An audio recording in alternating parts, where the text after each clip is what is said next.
beginning of 2019, my buddy, Strain42, uploaded a video called Gaming for Me in 2018, Mini Game Reviews, Strain42. I really liked that video of his, and I left a comment on it saying, brilliant idea. I'm stealing that. So here we are 1 year later, and here the idea is, sufficiently stolen.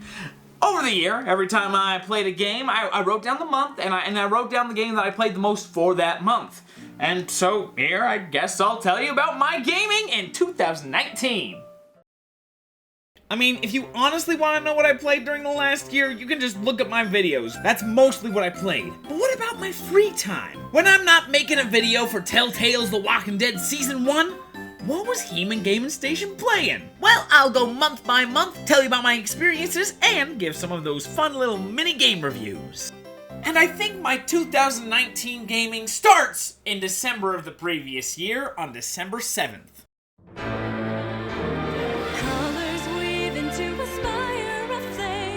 Okay, as an aside, know that throughout this entire video, if I say, oh, in June I was having a great time playing Bubsy 3D, know that there was an undercurrent throughout the entire year where I was playing Super Smash Bros. Ultimate. I played the heck out of this game. I still do! I'm pretty sure every week, at least 5 of the 7 days, I was playing Super Smash Bros. Ultimate. And if Sakurai keeps adding in characters, I'm probably gonna be playing throughout 2020 as well. I mean, look at this, 910 freaking hours in 1 year! Wait, what? Divide that by 365. That's almost 2.5 hours a day. I thought I only played for like 30 to 60 minutes per day. I guess on Friday nights, Brad comes over and we play for like 5 hours, and that might bring the number up, but still. I played a lot. And honestly, that's probably because I get an unbelievably huge natural high when I get enough GSP to get a character into Elite Smash. Now, you might hear that and think, wow, that's really sad. If I had one complaint about this game, and this is a major thing that spoils it, it's custom rules. Why in the unholy name of Waluigi is GSP wagered on a match with items on? How do you like Pokeballs now, you subhuman rat?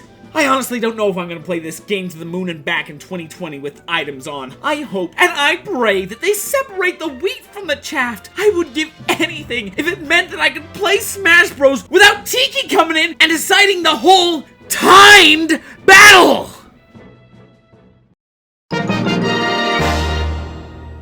Okay, so I started this year out with co-op Stardew Valley. They added in that night market and some other stuff, and Scott and I really wanted to try it out. And it's Stardew Valley, so it was a ton of fun.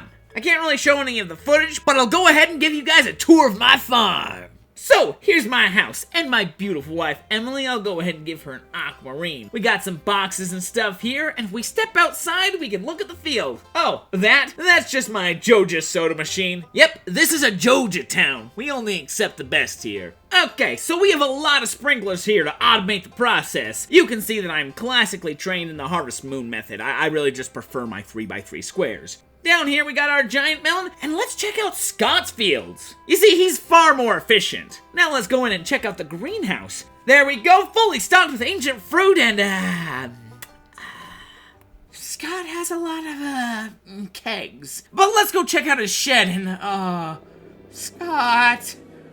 What? Scott! Scott! Jeez Louise, Scott, that's right next to your kid's room! Guys, if I hold an intervention, will you guys come and support Scott? So yeah, 2020 is not going to be different at all. I'm still playing Smash because they're adding in characters, and Stardew Valley just had the 1.4 update, so Scott and I started a new file to try out all the new features. Yeah, if I make a video in 2020, it's just going to be this all over again.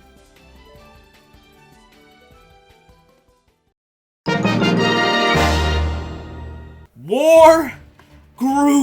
I swear, I've been looking forward to this game since before I started my YouTube channel. I've always been a huge fan of Advanced Wars, and it's been 15 years since we've had a new one. What about Days of Ruin? 15 years since we've had a new one.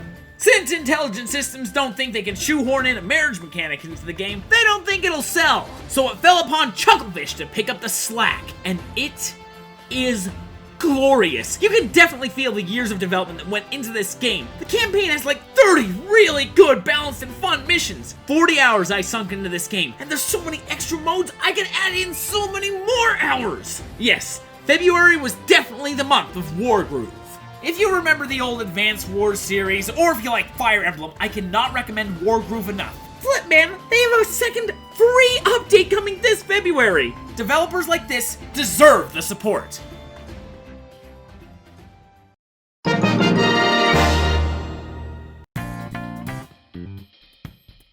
Persona 5 is the most artistic game of all time. And it's not like Citizen Kane, where, yeah, it's artistic, but it's 3 hours of boredom, too. This is the most stylized game, wrapped in some of the most entertaining and engaging gameplay of all time. And this March and May, I was lucky enough to play a game that could be described as nothing short of a masterpiece. You never see it coming.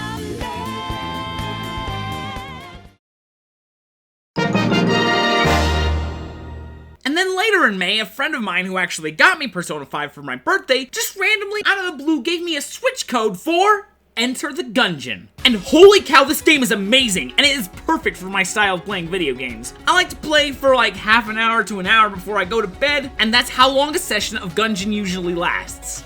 I played this for a lot more than just May or June, so I'll give you half of the review now. I believe it takes place in modern day America because everything is focused around guns. There are so many clever puns, great writing, so many fun weapons, I haven't even tried them all. All the bosses are so much fun to fight, and it does take a long while to get used to this game. But once you do, it's like falling off a bicycle. You never forget how to. Heck, even when I was collecting the footage for this, I managed to beat the dragon. On so many levels, this is a fantastic game. But right now, we gotta talk about July.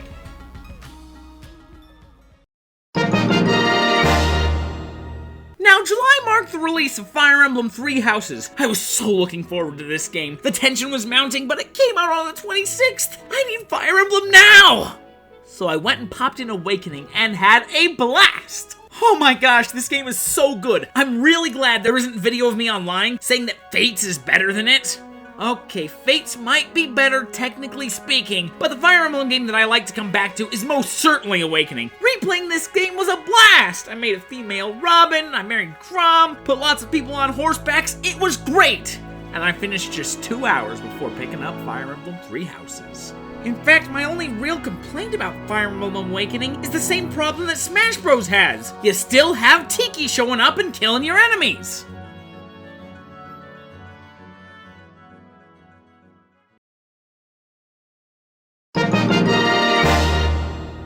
Now, August, there wasn't much gaming going on. I have a very strict schedule of videos I had to get out in August, and honestly, I didn't have much free time. My August 2019 games were Halo ODST, Pokemon Bronze version, and Fire Emblem Three Houses, all of which I have videos for. Of course, like I mentioned at the beginning, there was a lot of Smash in there. I had to get ready for the Banjo-Kazooie DLC, after all.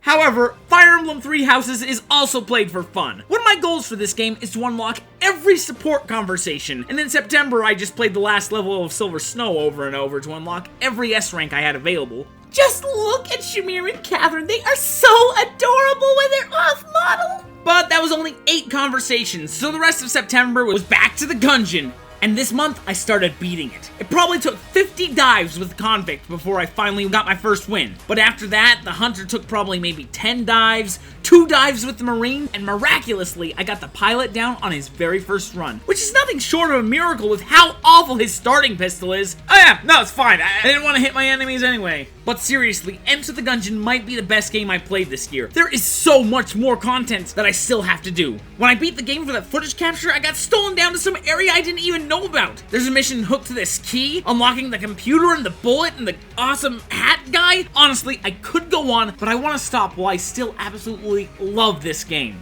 And in 2020, Exit the Gungeon is coming to consoles. I don't think my buddy will be able to give me a Switch code for that one, because I will be snapping it up on day one.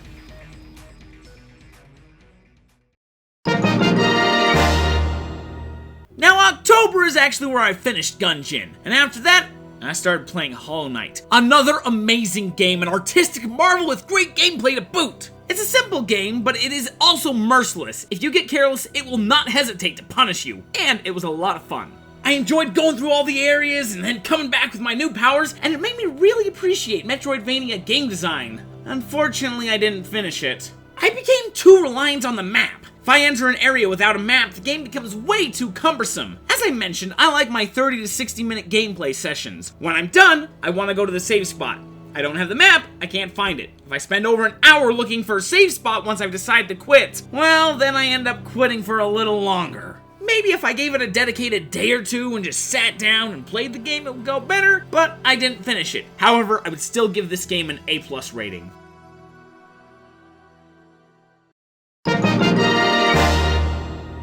November was my birthday, and I worked like crazy to get my Zelda video out. But once it was out, the guy who got me Persona 5 and Gungeon also got me Dead Cells. Dead Cells is hard, like old school hard. The smartest game design decision here is the 2 abilities that you can use. Usually games in this genre have your coolest abilities have a strictly wrong recharge timers. Sorry, that's probably not an original joke. I'll give it a review in my own words now. Dead Cells is pretty fun. My favorite part of it is that pixel art. It's just so darn pretty. Look at how pretty it is! The animations are just so fluid, and the combat is smooth too. However, I think Gungeon ruined all roguelikes for me going forward. The whole thing just isn't as fun. And there are some counterintuitive design choices, like the rewards at the end of the levels. There are 2 doors that you can open, one for speed and one for the number of kills without damage. The speed one is easy, but you can't really speed through this game because there's these scrolls all over the level that improve your overall HP and damage, and you need to make sure that you get every single one of them for the final area. So you usually need to just slowly comb through the area, killing off as many enemies as possible. But if you get so much as nicked, you're not getting the treasure at the end of the level. And the projectile enemies can shoot through walls! Not to mention play sessions of Dead Cells are long. A bit too long for my tastes. Overall, it's a great game, but I didn't put nearly as much time into this game as I did Gungeon.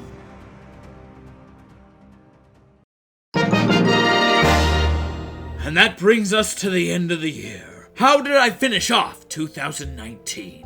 With a 2014 game, of course. Yeah, I was sitting there looking at my desktop, I realized I've had Banner Saga 3 for the longest time, and I decided to play all 3 games in succession, since progress is carried from game to game. That's why this footage is actually from Banner Saga 2. It's what I'm playing right now.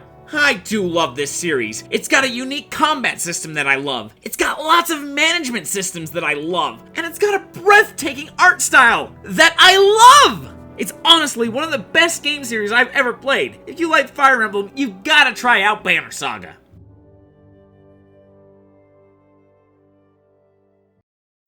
And that's my games of 2019. I'm really glad that I stole this idea from Strain, because honestly, just sitting down for one day straight and playing nothing but great games, it was an absolute blast. I would love to make a video like this again. Comment if you'd like me to actually do that, or you know, you could give me some game recommendations. Now that you kind of know what my tastes, what I like, I would love some recommendations. But yeah, this is Heemin Gaming Station, and I'll see you in the depths.